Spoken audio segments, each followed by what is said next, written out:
سلامونه او احترامات ملګرو. امید لرم چې ټول به روغ او جوړ ټیک ټاک یې. زه تاسو یو داسې انسان سره ملاوم ملګرو چې هغه هر ټیم په خوراک کې نظر وي او چېرته ځئ ملګرو راځئ موږ تاسو د هغه سره ملاوو.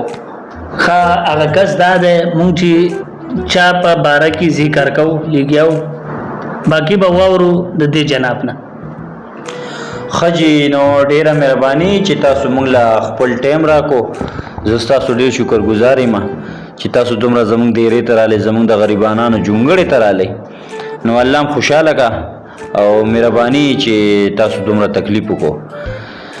نو زما خو د خوراک باره کې چې دی نو لکه کسانو دا خبره ډیره مشهوره کړې ده چې زه ډیر خوراکي انسان یم او زما په خوراک کې نظري که نه. د خوراک باره کې که درته رښتیا ووایم نو واقعي زه خوراک ماشاءالله ډېر زیات کوم بې حده خوراک کوم په خوراک باندې مین یم که نه. د هغې وجه صرف دا ده چې نشه یې ونه کوم د نشې نه مې خوراک بهتر ګڼلی دی.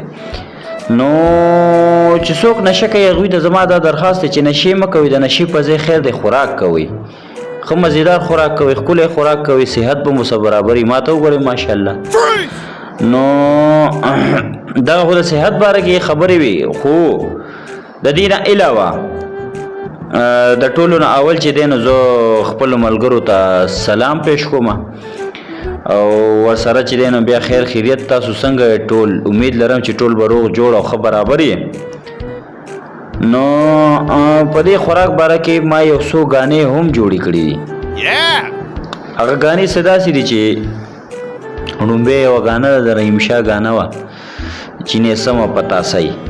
هغه ګانه چې ما واورېده هغې پسې زما ذهن بس ما راشه یو پن یو پسې جوړه کړو.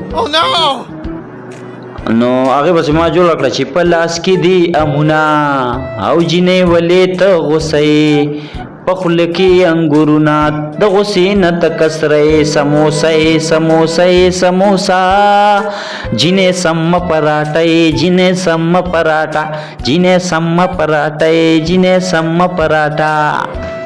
کنه دویمه ګانه دا وه چې یو زیړ ام بدر لدر کم پسیبونو باندې مړ کم نو زه به دومره انګور درکم چې دا خوله به دې شي ورانه او زه به دومره انګور درکم چې دا خوله به دې شي ورانه یو زیړ ام به درله درکم پسیبونو باندې مړ کم نو زه به دومره انګور درکم چې دا خوله به دې شي ورانه زه به دومره انګور درکمه چې دا خوله به دې شي ورانه.